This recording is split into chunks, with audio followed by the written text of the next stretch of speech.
I dakle, shoutout u ovom videu dobija Kopirajući Ninja. Dakle, ljudi, stvarno je ekstra kanal, stvarno je dobar i trudi se i odgledao sam mu svaki video zato što je stvarno se trudi lik i hajde da ga podržimo.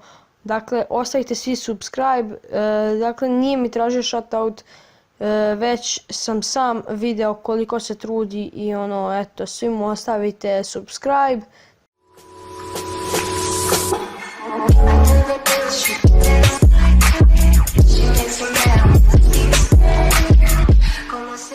I pozdrav svima ljudi, dobrodošli u novi video na našem kanalu. I u današnjem videu, kao što vidite, pričat ćemo koga je zapravo Tsunade više voljela. I vidio sam da vam se dosta svidao video koga je Rin zapravo više voljela.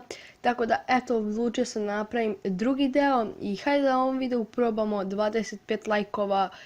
Mislim da ćemo uspjeti, tako da ako želite nastavak, lupite 25 lajkova. Po meni, iskreno, ja mislim da Tsunade više voli Jiraiyu. Ili je više voljela zapravo Jiraiyu.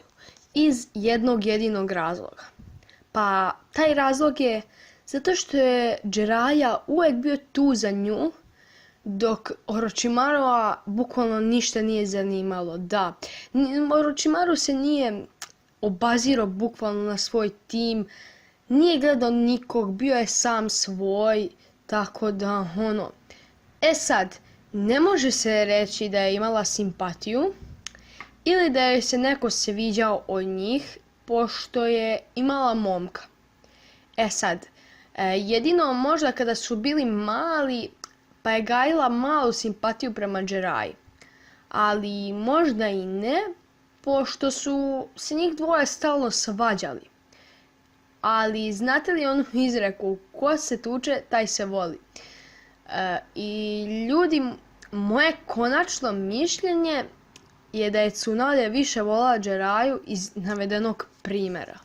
I to je bilo to za ovaj video, nadam se da ste uživali, ako jeste obavezno ostavite like i kao što sam rekao, ajde da probamo 25 lajkova, tako da eto, vidimo se u sljedećem videu, a do tada veliki pozdrav.